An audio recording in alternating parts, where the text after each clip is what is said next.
Bienvenue à tous, c'est InfoSoir, voici les titres de ce jeudi. Le point de presse quotidien du ministère de la Santé, les derniers chiffres concernant le Covid-19.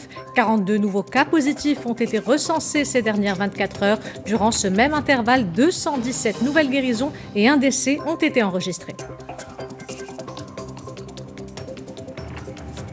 Alors que le processus de reprise des activités se prépare pour de nombreux secteurs, celui de l'industrie a déjà progressivement repris un redémarrage partiel avec notamment des effectifs réduits, parfois de moitié, exemple dans une unité industrielle à Fès.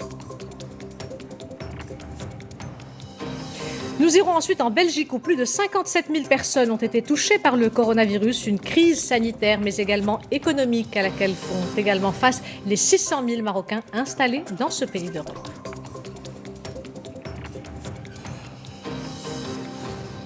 Living in Time of Corona, un projet qui a réuni 5 réalisateurs marocains, 5 visions de la vie au temps du coronavirus. Un huis clos créatif produit par Jaoujeb à travers 5 courts-métrages de 5 minutes réalisés en 7 jours. C'est à découvrir dans la chronique de Samia Halissi.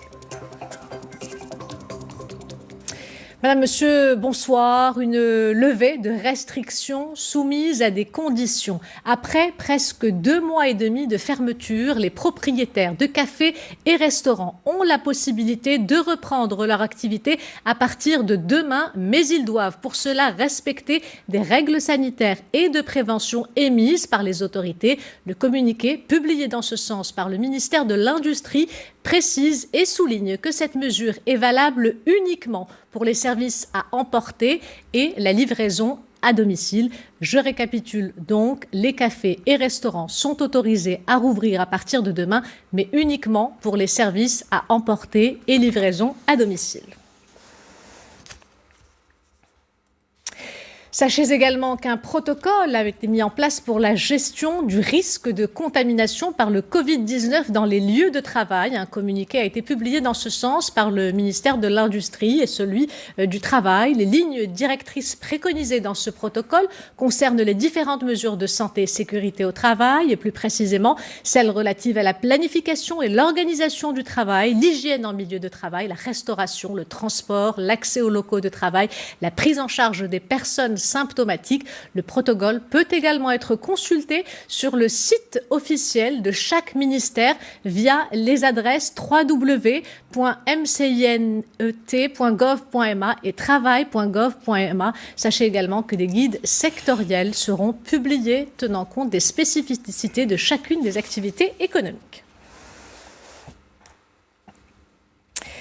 Alors que le processus de reprise des activités se prépare pour de nombreux secteurs, celui de l'industrie a déjà progressivement repris un redémarrage partiel avec des effectifs parfois réduits de moitié et la mise en place de mesures pour lutter contre une éventuelle propagation de coronavirus parmi les employés. Exemple, dans cette unité industrielle à Fès, un équipementier automobile qui fabrique des systèmes de freinage. C'est un reportage de Salah Jabri et d'Escoure. Désinfection des véhicules, prise de température systématique de tout individu à l'entrée et gel hydroalcoolique à volonté. Chez cet équipementier automobile spécialisé dans l'usinage de châssis, la reprise progressive de l'activité s'accompagne de l'instauration de mesures de sécurité et d'hygiène strictes. Dès qu'un opérateur reprend le travail, il remplit un questionnaire qui nous permet d'obtenir des informations générales mais aussi sur son état de santé et est-ce qu'il a côtoyé des cas suspects. Ces questionnaires sont par la suite archivés. On a repris l'activité il y a quelques semaines avec une phase de montée en cadence, c'est-à-dire nous avons repris avec un effectif à ce jour de 50% plus ou moins entre tout ce qui est collaborateur usine et collaborateur administration et dans la continuité, en espérant que ce virus se termine petit à petit. Les mesures de prévention du coronavirus s'appliquent également dans les ateliers de fabrication. Le port des masques de protection est obligatoire et les espaces de travail ont été réorganisés afin que la distance de sécurité soit respectée. L'activité a bel et bien repris et s'est adaptée à la conjoncture actuelle. Il y a aussi cet enjeu crucial que nous jouons vis-à-vis de notre constructeur automobile parce que nous sommes les seuls et uniques à fournir ce genre de pièces ici au Maroc et on se doit de manière générale, tous les équipementiers automobiles marocains, de protéger cette chaîne de valeur de l'automobile qui est une chaîne de valeur extrêmement stratégique pour le pays et on se doit de la sécuriser pour ne jamais interrompre ou bloquer une chaîne de production. Une reprise totale des activités de cette usine est prévue pour le début du mois prochain pour répondre à la demande grandissante des constructeurs automobiles. Un mot également sur ce démenti du ministère des Habous et des Affaires islamiques suite aux allégations véhiculées par certains sites électroniques sur la réouverture des mosquées à travers le royaume le 4 juin. Le ministère réagit et dément catégoriquement ces propos. Les mosquées resteront pour l'heure fermées. La date de leur réouverture officielle n'a pas encore été dévoilée. Arrêtons-nous à présent sur le point de presse quotidien du ministère de la Santé et les derniers chiffres concernant le Covid-19. 42 nouveaux cas positifs ont été recensés ces dernières 24 heures. Durant ce même intervalle, 217 nouvelles guérisons et un décès ont été enregistrés. Le point avec Amina Bentrav. 42 personnes testées positives en 24 heures. Ce nouveau bilan porte à 7643 le nombre total des cas de contamination au coronavirus, annonce le coordonnateur du Centre national des opérations d'urgence de santé publique. Sur les nouveaux cas enregistrés, 22 ont été découverts dans la région Tanger, Tétouan, Al-Hoceima et plus précisément 21 dans la ville du Détroit et une personne contaminée dans la province de Fahsanjra. 14 cas ont été enregistrés à Casablanca-Stats avec l'apparition d'un petit foyer de contamination industrielle. 3 cas ont été détectés à Fès Meknès et enfin 2 à Rabat, Salé, Kenitra. Le nombre de morts demeure inchangé à 202 car aucun nouveau décès n'est à déplorer. Autre information rassurante, 217 personnes ont été déclarées guéries depuis hier. Résultat, le nombre total de rémissions a grimpé à 5195, notamment grâce au traitement adopté par le Maroc et qui permet de réduire en un temps record la charge virale selon les épidémiologues. La chloroquine ou l'hydroxychloroquine et l'hydroxychloroquine sont des substances que nous connaissons très bien, dont nous maîtrisons l'usage et que nous administrons dans des traitements depuis 50 ans. Notre protocole de traitement a été mis en place par un comité scientifique et il repose sur des données précises, parmi lesquelles la gravité des cas de contamination au Maroc. Nous avons la chance de ne pas avoir beaucoup de cas en état critique. Ces dernières 24 heures, le taux de guérison a encore augmenté pour atteindre les 68%, alors que le taux de létalité est en baisse continue et se situe désormais à 2,6%. Mais la vigilance est toujours de mise, selon le ministère de la Santé. Et parmi ces nouveaux cas recensés, 23 l'ont été dans la région de Tanger, Tétouan, Al-Hoceima, où les cas les plus critiques sont pris en charge au sein de l'hôpital Mohamed VI de Tanger, une structure qui abrite une unité de réanimation et de soins intensifs spéciale Covid-19, une unité qui compte 99 lits et qui dispose des dernières technologies pour le suivi des patients. C'est un reportage de Stermezina et Khalid Reitou, le récit est de Jaziel Hamel.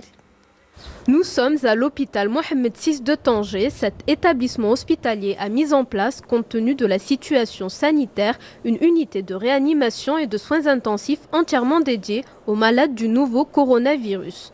Disposant de 99 lits, cette unité est également équipée des dernières technologies nécessaires pour le suivi de ces patients. Actuellement, 5 personnes atteintes du Covid-19 sont admises dans cet hôpital, dont une est sous respiration artificielle. Les malades que nous accueillons viennent de tous les hôpitaux de la région et sont transférés ici après que leur état de santé s'est aggravé.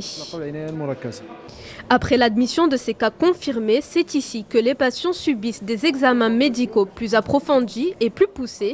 Les équipes médicales et soignantes les prennent en charge et les mettent sous traitement selon le protocole approuvé par le ministère de la Santé.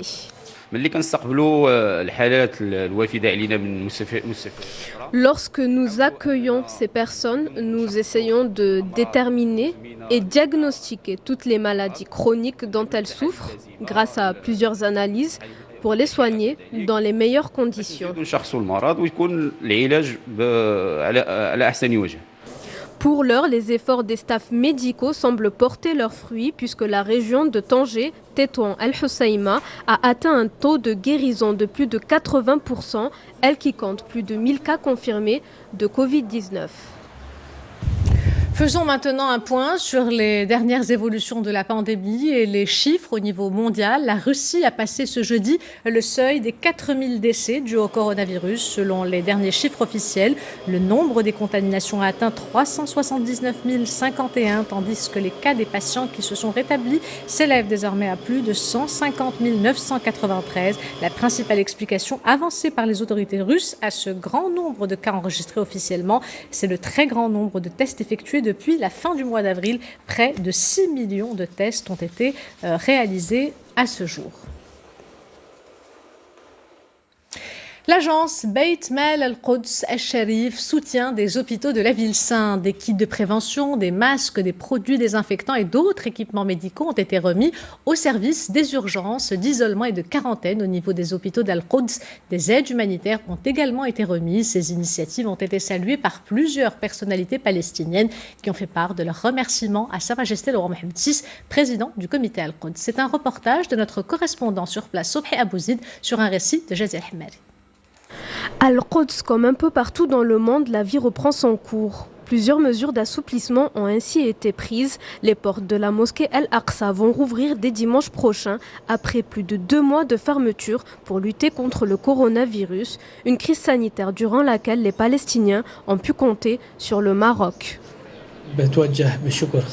Nous remercions le Royaume du Maroc et particulièrement Sa Majesté le roi Mohammed VI pour son soutien permanent à Al-Quds. Chaque étape par laquelle Al-Quds est passé, il a été présent et cela a eu un impact positif sur Al-Quds et ses habitants. Et pour cause, durant la pandémie, l'agence Beit Mal Al-Quds, présidée par Sa Majesté le roi Mohammed VI, a apporté son aide aux hôpitaux de la ville sainte. Des kits de prévention, des masques, des combinaisons, des produits désinfectants et autres équipements médicaux ont ainsi été remis aux différents services sanitaires des hôpitaux d'Al-Quds. Le roi du Maroc a toujours soutenu le dossier palestinien et il continue dans ce sens car nous sommes en première ligne pour protéger les lieux sacrés de l'islam.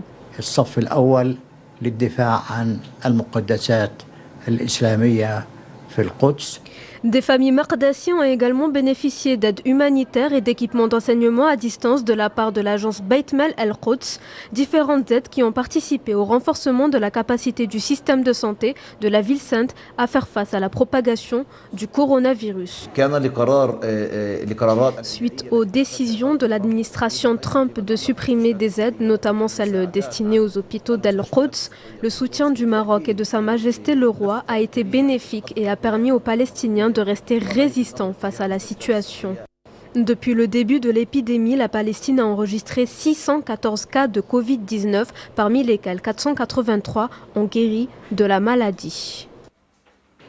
Retour au Maroc avec cette réunion de concertation à distance avec les chefs des partis politiques représentés au Parlement. Le chef du gouvernement, Saad El-Hathmani, a souligné que la mobilisation globale des forces vives de la nation, tant au niveau des partis politiques, des syndicats et de la société civile, est, je cite, indispensable pour réussir la phase de l'après-10 juin prochain dans la lutte contre la pandémie de coronavirus. Le Maroc a réussi à éviter le pire et saura dépasser avec succès la prochaine étape, comme ce fut le cas lors de la phase précédente, a souligné Saad El-Hathmani. Ce sont des initiatives qui se sont multipliées durant cette période de confinement, les actions de solidarité. Ce soir, focus sur cette campagne menée dans la région d'Agadir et qui a permis la distribution de milliers de sacs de denrées alimentaires au profit de familles nécessiteuses. Reportage Hussein Ouzig, le récit est de Hadji Lutété. Le voyage touche à sa fin pour ces camionnettes. Ces véhicules arrivent de Casablanca. Ils viennent de rallier les quartiers populaires dans la zone Teddart Anza, au nord-ouest d'Agadir. À leur bord, des sacs remplis de denrées alimentaires en faveur des personnes défavorisées et souffrant de maladies chroniques. Les temps sont durs en cette période de pandémie. Je ne sors que pour aller faire mes dialyses. Ces personnes nous sont venues en aide. Je les remercie pour ça. Nous avons reçu beaucoup d'aide dans cette période de confinement. Merci beaucoup.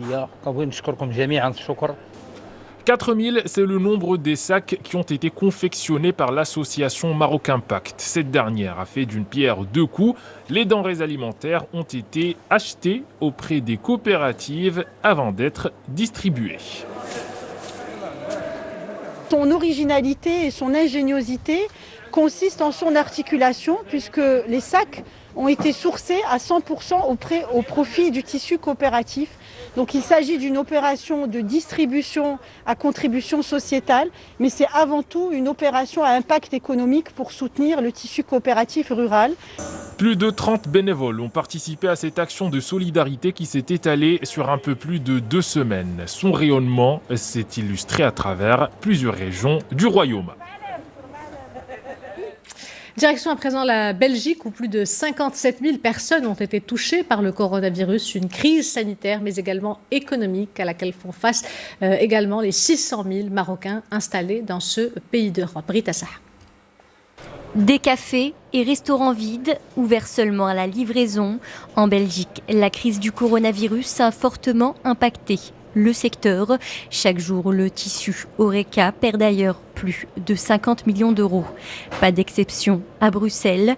De nombreux Marocains installés dans la capitale ont dû fermer leur commerce au début de cette épidémie. C'est le cas de Soufiane qui espère pouvoir sortir la tête de l'eau.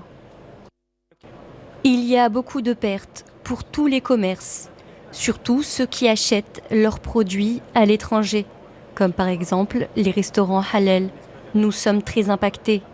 Nous avons les loyers, les salaires, les marchandises.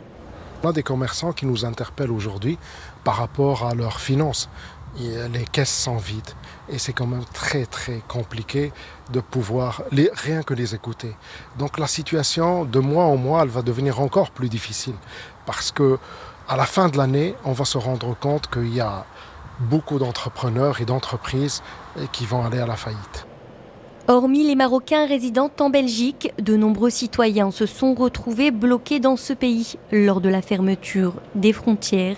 Grâce aux différentes missions diplomatiques du Royaume, plusieurs dizaines de personnes ont été logées et même nourries, sans compter la solidarité des binationaux installés dans le pays. Je tiens à remercier certaines associations marocaines qui ont joué un rôle important dans cette crise en aidant les gens, ainsi que les familles marocaines de Belgique qui ont accueilli un grand nombre de Marocains qui sont actuellement hébergés chez leur famille ou chez d'autres citoyens marocains. C'est la preuve de l'esprit de solidarité des Marocains de Belgique.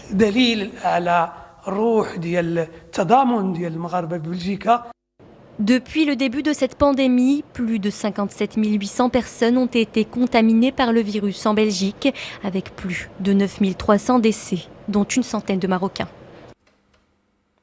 Sport avec cette distinction, Bedou Zeki élu meilleur gardien africain de tous les temps selon un sondage FIFA. Footballeur et entraîneur des Lions de l'Atlas, Bedou Zeki a été élu meilleur gardien africain de l'histoire selon un sondage réalisé sur Twitter par le compte francophone de la Coupe du Monde 2020 de la FIFA auprès des internautes. Marwan Zraf.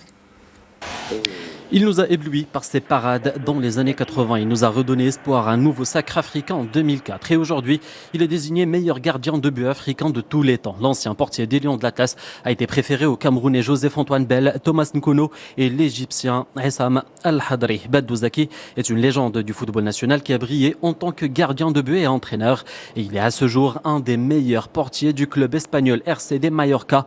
Au cours de 6 saisons au sein du club, Bedou Zeki a disputé 161 matchs, dont une finale de Copa del Rey. Il décrocha même la prestigieuse récompense de meilleur gardien de la Ligue en 1989. Ce fut sa seule expérience à l'étranger en tant que joueur. En sélection, il a su défendre les cages des Lions de l'Atlas lors de la Coupe du Monde au Mexique 86.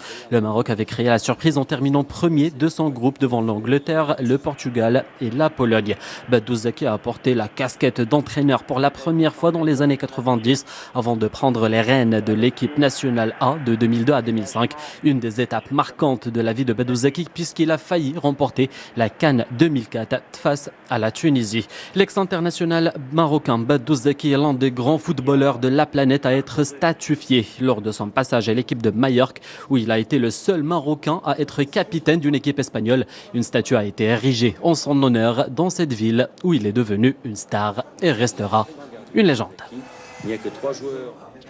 C'est l'heure à présent de voyager, de parler de l'actualité culturelle avec, comme tous les jeudis, la chronique de Samia Halissi. Samia, bonsoir. Bonsoir. Alors, vous nous présentez ce soir, Samia, Living in Time of Corona, le confinement et le corona à travers le regard de 5 réalisateurs aux horizons complètement différents. Donc 5 réalisateurs, Ihsan, qui ont essayé de sublimer ces mois de confinement et pendant lesquels les gens rient, pleurent, travaillent, découvrent de nouvelles habitudes, attendent, espèrent, désespèrent. Bref, une expérience humaine imposée par le Covid-19 qui a inspiré à Jaoujeb, un studio créatif et incubateur de talents, Living in Times of Corona, un projet créatif proposé à 5 réalisateurs, comme je vous le disais, qui ont réalisé en une semaine, en plein confinement, 5 courts-métrages très intimistes de 5 minutes. Le spectateur s'introduit dans leur quotidien, leurs angoisses, leurs rêves, du manque et de la nostalgie de ses enfants. Et Hicham Lasri a réalisé The Kids. Raja Sdeqi s'est nourrie, elle, de la nostalgie de sa vie d'avant, notre vie d'avant. Oui, parce qui n'était pas parfaite, mais qui semble sublime quand on la compare à ce qu'on vit aujourd'hui. Hassan Ouazani, Mohamed Achaour, Mohamed Mouftakir ont également mis en scène cette tranche d'histoire inédite. Les courts-métrages ont été visionnés sur les réseaux sociaux. Amin Haddou a rencontré les artistes. Rita Saha pour le récit.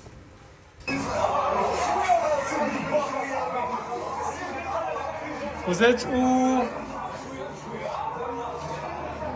Le confinement, une expérience vécue différemment par chacun d'entre nous, une période inédite qui a fait éclore bien des talents créatifs et inspiré bien des artistes.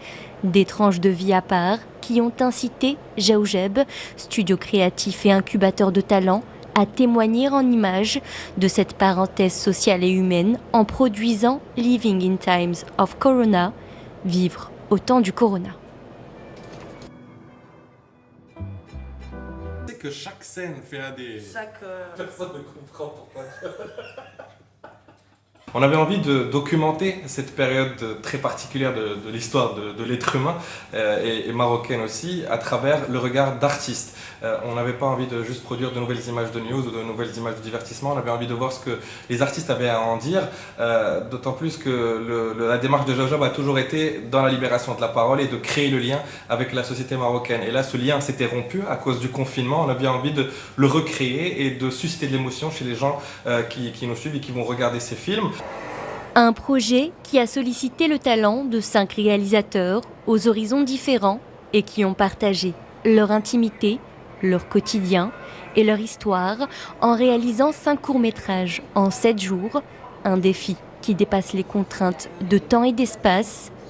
Dans The Kids, Hicham Lasri met en scène la solitude et l'angoisse à travers un dialogue sans écho. Sami, Nora. Moi j'ai de l'habitude de travailler avec 30 personnes, de diriger beaucoup de gens, etc. Mais là je trouvais intéressant d'inventer une histoire, comme une histoire de survie dans le cadre en fait, du corona. Je l'ai tourné chez moi, tout seul, il n'y avait personne avec moi. Et après c'était une histoire d'écriture, c'est-à-dire comment apporter une vérité cinématographique dans un contexte actuel, comment être créatif en fait quand on n'a pas grand-chose. Il m'est naturellement venu d'avoir cette idée de rêve qu'on a envie de réaliser, qu'on a envie de voir, qui ne sont tout autres que des besoins très simples qu'on avait avant, de notre vie d'avant et du monde d'avant. C'est-à-dire qu'on a envie de voir nos mères, on a envie d'aller juste les hammams, on a envie de voir nos amis, d'aller au restaurant, etc. etc.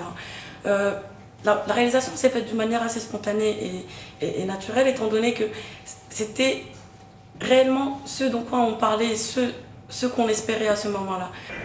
Raja Sadiqi, comme Hicham Lasri, Hassan Ouazani, Mohamed Achaour et Mohamed Mouftakir ont livré leur histoire sans phare à travers leurs émotions brutes, des récits à la fois personnels et universels. Un clip maintenant, Samia, un clip musical qui se présente comme une note d'espoir. Oui, Sanansassir Hatman, nous vaincrons forcément, sous-entendu Hassan le Covid-19, une œuvre pleine d'espérance, écrite, composée et arrangée par Mohamed Khalfaoui Hassani, professeur d'éducation musicale, chantée et jouée par les élèves du club de musique du collège Mohamed Zefzef et du collège Nasr, avec la participation des professeurs de musique à l'Académie régionale de l'éducation et de la formation de Fès Meknes.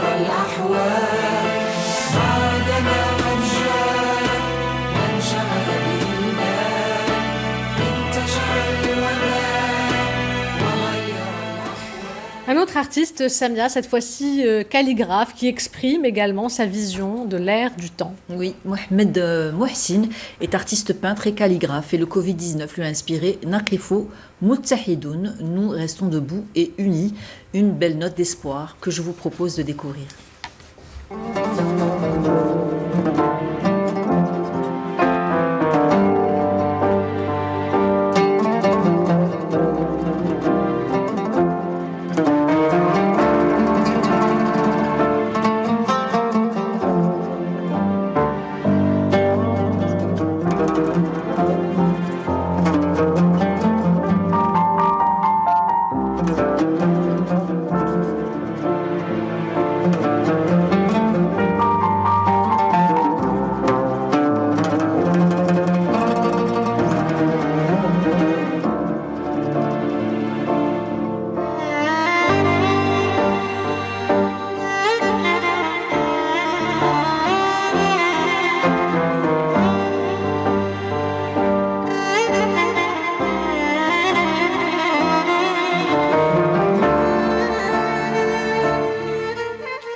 Samia, comme d'habitude, avec votre agenda. Oui, et on commence avec un beau concert initié par l'Institut Cervantes du Maroc, Ihsan.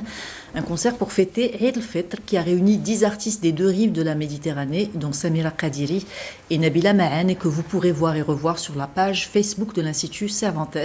La galerie L'Atelier 21 vous propose de très beaux tête-à-tête avec les artistes sur son site. Cette semaine, c'est au tour de Mustafa Boujmaoui de se confier. Avis aux artistes, vous pouvez postuler au grand concours Solidarité Patrimoine Proud to be Moroccan, fier d'être marocain. Un autre concours, cette fois des mots à la scène, initié par l'Institut français d'Agadir, #Culture chez vous. Et enfin, l'espace Rivage vous propose l'exposition Cœur blanc de l'artiste maroco-français Abdelkhalq Belfqih jusqu'au 20 juin sur www.tsakafa.ma. Merci Samia, on vous retrouve la semaine prochaine pour une nouvelle chronique culturelle. Avant de nous quitter, je vous rappelle l'une des principales informations de ce journal. Une levée de restrictions soumise à des conditions. Après presque 2 mois et demi de fermeture, les propriétaires de cafés et restaurants ont la possibilité de reprendre leur activité à partir de demain, mais ils doivent pour cela respecter des règles sanitaires et de prévention émises par les autorités. Le communiqué publié dans ce sens par le ministère de l'Industrie précise et souligne que cette mesure est valable uniquement pour les services à emporter et la livraison à domicile. Les cafés donc, et restaurants sont autorisés à rouvrir à partir de demain, mais uniquement pour les services à emporter et livraison à domicile. C'est la fin de cette édition. L'information se poursuit sur notre site 2m.ma et sur l'application My2M. Le prochain journal El Messaïa vous sera présenté par Zahra Aïtihel. Quant à moi, j'aurai le plaisir de vous retrouver demain si tout va bien. En attendant, excellente soirée à tous.